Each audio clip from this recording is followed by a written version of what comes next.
The tutorial for the Carla bag is finally ready. Hello everyone and welcome back to the Macrè bag channel. I'm Martina and today I'm going to show you how to make the most requested bag of the past few weeks, which is the Carla bag. We finally managed to put together the tutorial. In fact, we will be showing you step by step exactly how to make this stylish model that is currently very trendy and in high demand. To make this bag, we used soft cotton ribbon yarn and followed a series of steps, which we will carefully explain and clearly show you in the video. We started with the base of this bag, which is actually quite wide, mainly because there are 5 rounds in total. Then we moved on to the body, which is very simple here since we did 10 rounds of basic single crochet stitches. And finally, we added the handle. To make the handle, we first worked on one part and then after that we did the other part in a symmetrical way. We then sewed it right here in the center using a yarn needle to carefully join everything together. A bag of these dimensions is a medium-sized bag. Let's start the Carla bag tutorial right now, but first remember to subscribe to our YouTube channel and hit the bell if you don't want to miss any notifications. I also remind you that you can find us on Instagram and TikTok under the name macrè.bag. And before we even begin, let me remind you of all the necessary supplies. You'll only need some cotton ribbon yarn. In this case, we chose a milk color, but there are many colors available, weighing 700 to 800 grams. So visit our shop, macrè.bag, to go and see all the colors that are currently available. And we also used a crochet hook, in this case a size 10, but I suggest you do some tests before starting the work to see if this hook is actually the right one for your own personal preference and tension. So if you want all the necessary information about our shop and also the measurements of this bag, you can find them below in the description. Now we'll start showing you the actual tutorial. I'll explain while my mom shows you exactly how to work the bag. See you at the end of the video.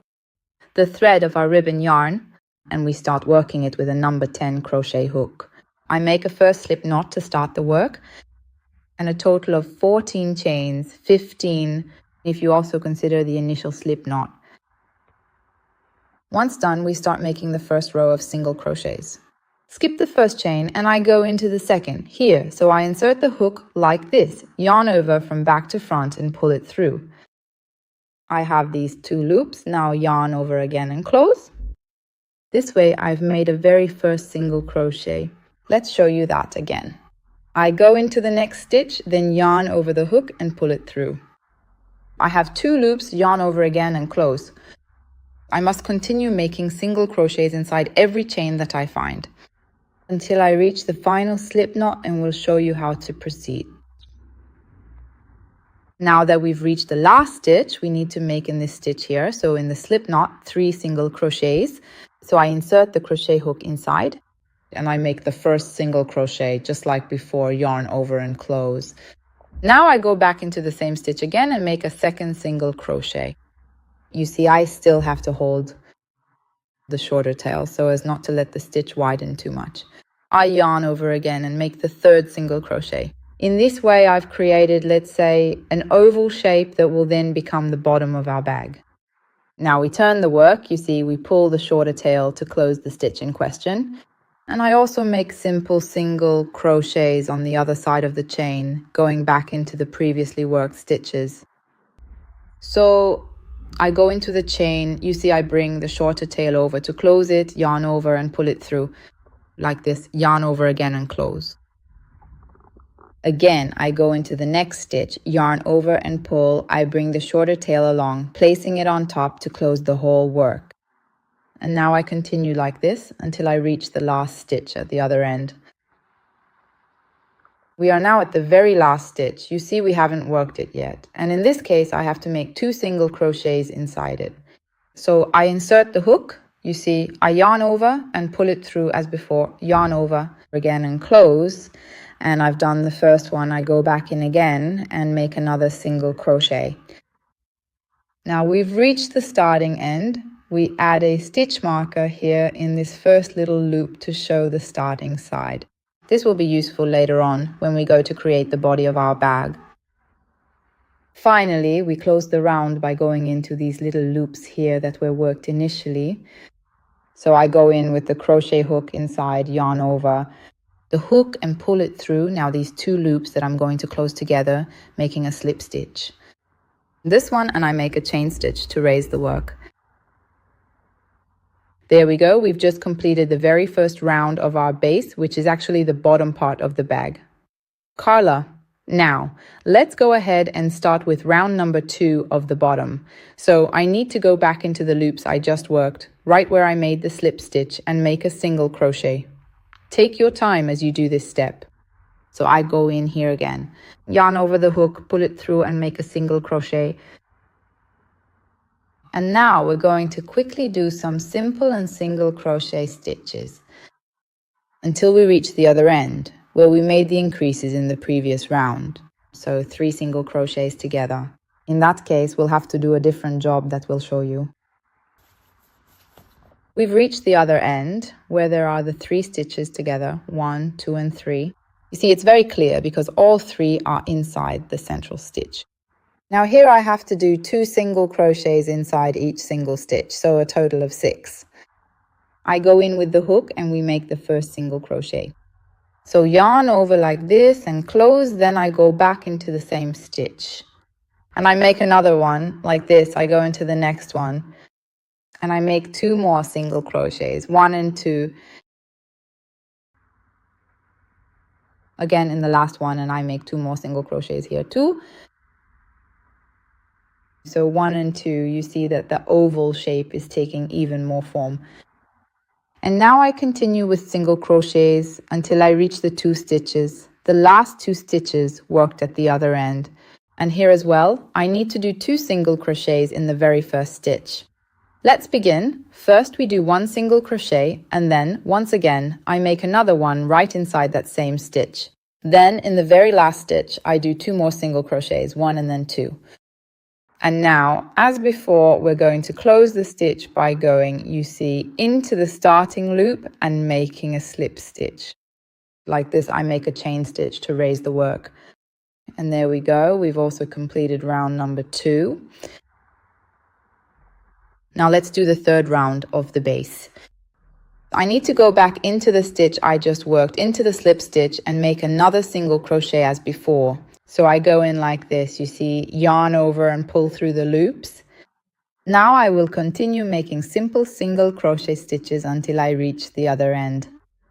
In this case, we need to stop exactly where the 2 single crochets are worked together, specifically the very first 2, these right here. You can see that they are both worked into the same stitch.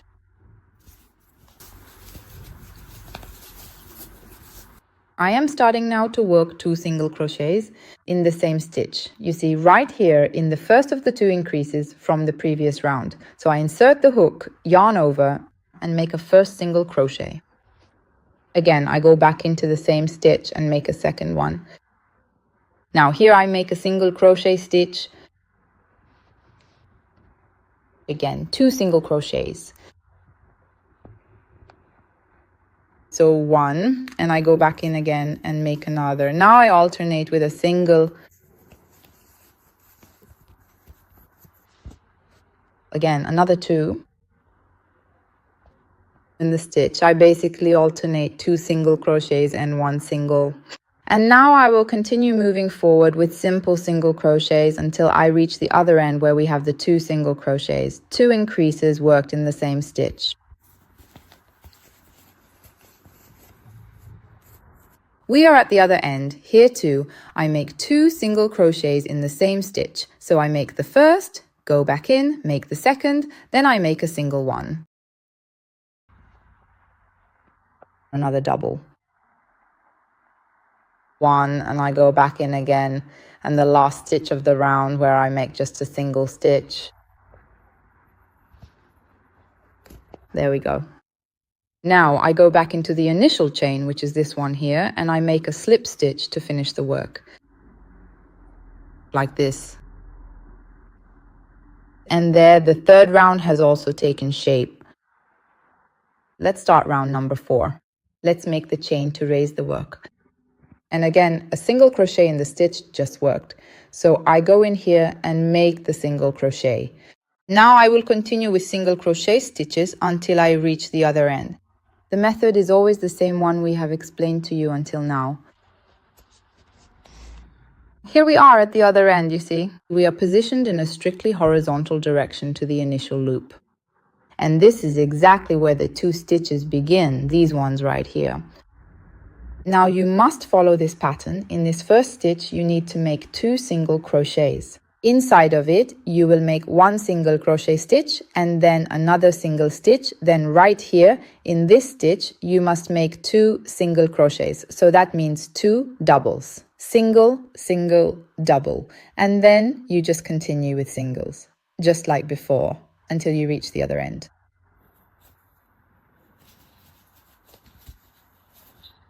And we're at the other end. Here too, you see, we start horizontally from the final stitch, in this case on this other side.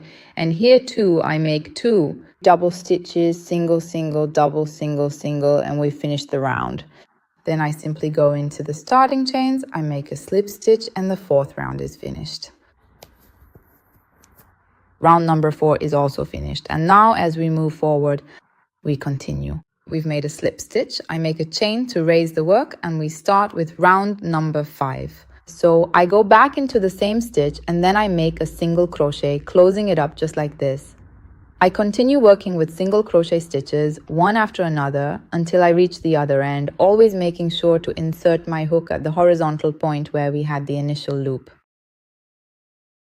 You see, as before, we're at the other end. In this horizontal direction, you see where the first 2 double stitches are. Now here I go into the stitch, making 2 single crochets, then 1, 2, and 3 singles, again a double stitch, then 1, 2, and 3 singles, and another double stitch here in this stitch right here. And then we simply continue with single crochet stitches until the other end, as we've shown until now. Now we're finishing the last side of round number 5. You see we're still horizontal to the starting point. You see from this first chain stitch. Here too I must make 2 single crochets, 1, 2, and 3 singles. 2 single crochets in the same stitch, 1, 2, and 3 singles. And then we have finished the round. We won't show it to you because the method is always the same. Follow the indicated pattern carefully. We've now finished the 5th round. This is the result. The bottom is quite large because the bag is actually very spacious. And now we start the 6th round and thus the body of the bag. Unlike the rounds worked previously, we'll do it in another way. See, this is the first loop, the first stitch of the previous round. So I insert the hook inside it, yarn over, and pull it through.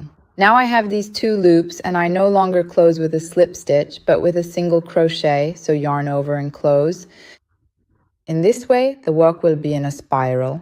Because now in the following rounds, I'll only have to do rounds of single crochet stitches. So I don't then do a slip stitch and a chain to raise the work and continue the next round, but I just continue in this way, so spiral work. Here is the body of the bag completed and it has this shape. We have made 5 rounds in total for our base and a total of another 10 to get to here. A total from the starting point, which would be the initial chain, of 19 centimeters. So approximately the height of your bag should also be about this tall when you measure it. We have reached the 10th round exactly on this side where we had our stitch marker. Now we have simply added some new stitch markers to give shape to the handle. So I'm going to flatten the bag as much as possible to try to make it symmetrical. In this way, you see, I place the stitch markers one behind the other, making sure that from one side of the markers to the other, there are exactly 14 single crochets. Count them and try anyway to position them as symmetrically as possible on both sides. Let's continue working now. So I'll make single crochet stitches until the first stitch marker is reached. Now we enter the last stitch. See here where we have our stitch marker, we do a single crochet, yarn over and close. Now I practically have to go work on the other side, see? So I turn my project this way and I have to do a single crochet here where we have the green stitch marker. So you see from this side, from behind, I enter the stitch like this, yarn over the hook and pull it through. Now yarn over and close with a single crochet and continue. So I'm going to make some more single crochet stitches. This is the only way the handle will get that rounded shape for the Carla bag. So let's continue with these single crochet stitches. And we need to continue for a total of 14 rounds of single crochet, all identical. Here's the handle gradually taking shape. We've completed 14 rounds in total. We haven't flattened it in order to maintain this depth, and this is exactly how it looks right now. Now, I'll simply take the scissors in my hand and carefully cut the yarn, making sure to leave a tail of at least 20 to 30 centimeters for the subsequent sewing. Now we need to move on to making the other part of the handle on the other side, so I'll do it the same way, exactly the same. We'll just show you how to get started. So I'll take a new piece of yarn and insert the hook into this stitch where the marker is. I'll pass the yarn through like this and pull it out like so. And now we'll proceed by making this first chain and then the single crochets. I'll insert the hook and keep the shorter tail behind like this. Just like that. And then, just as we did before, we need to carefully work in exactly the same way, completing a total of 14 full rounds of single crochet stitches. Now we've finished both parts of the handle. They're symmetrical, as you can see, with this tubular shape that will later flatten to form the handle. I've left these long tails at the bottom of the handle because I'll need them for the sewing. Now to sew it, we'll need a yarn needle like this one. And we'll take the two parts of the handle, the two ends. We'll turn them over because we'll start sewing from the bottom of the handle. Then I'll thread one of the tails into my needle. And we'll show you the type of stitching we use. It's very, very simple. See, we'll position the handle as symmetrically as possible. And now I need to insert the yarn needle into the other end. Look, I'll catch this outer loop on the other side of the handle, pull the yarn through very tightly like this, and now I'll go into the next outer loop right beside it and catch the corresponding loop on the other side of the handle, like this. I pull the whole thread and I pull it very, very well. I go back in on this side, catching both loops, and I pull the needle and thread through. And there we go. We're basically making our seams. We need to do this carefully and thoroughly all the way around the handle, catching, you see, the individual outer loops on both sides. We've finished all the seams, you see. We've gone all the way around like this. And now we're back at the start. So now I just need to go ahead and tie off the thread. In this case, I'll make some small knots along the handle itself, not on the seams we just made, until now. I'll make about 10 small knots and then I can cut off the excess thread. We've secured and trimmed the other thread. Now we're going to do the same with this one. So we'll repeat the exact same steps, catching the same loops as before. This will help make the seam even more secure. So we won't show you that. The result is exactly the same as before. Now we'll finish up and show you the completed bag. Once the last seam is finished, this will be the result. The Carla bag is now ready. As I mentioned before, I remind you that you'll only need one spool of cotton ribbon yarn that you'll find on our shop macrebag.it. So hurry up because availability is limited. In the meantime, I'll say goodbye and we'll see each other in the next tutorial.